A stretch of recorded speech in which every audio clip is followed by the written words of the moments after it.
there's no ball. Like, the lady that lives beside me is psychotic with this, so Right. it's gotta be quiet. Yeah, we face those sound issues. And if you can find a quiet pad, like Sean found, that's great. I have a really quiet pad called the Pintec Lid. I did a video on it years ago. If you in YouTube, Pintec Lid, if you search that, it comes up. It's so quiet, and it also, you know, you can crank it up or down the tension, and it has a rim, so it feels like a drum, and it's just so valuable, especially for those situations, because you know the drums are loud. You know, there's no way around it, especially in the apartment. You know, you think of all these ways to just get through it and not piss everyone off. Okay, we have, I guess, a couple minutes left. Any final questions? Okay, I guess, yeah.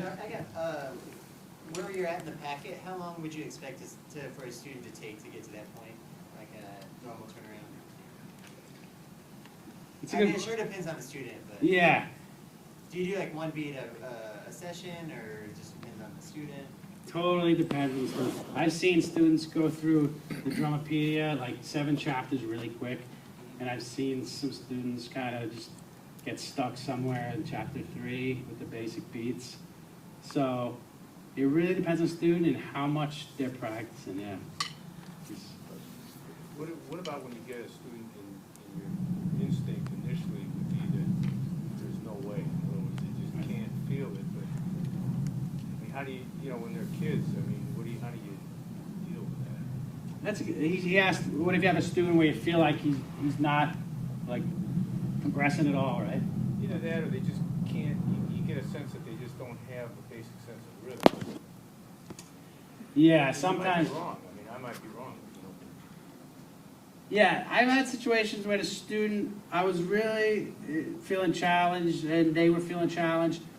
And eventually someone broke through it, and it was like a quick evolution. I don't know exactly what happened. Like they were pushing, and then, but some, yeah, they just don't, you know, once in a while they just seem stagnated and things like that. And eventually, it doesn't seem like at that point the lessons, you know, like that's the path for them, because sometimes, a lot of times in that case, in my experience, they're not really into the drums. So that does happen sometimes. Okay, is there any more questions? Okay, I want to thank you all for coming here today. I appreciate it very much, and I hope you enjoy the rest of PASIC.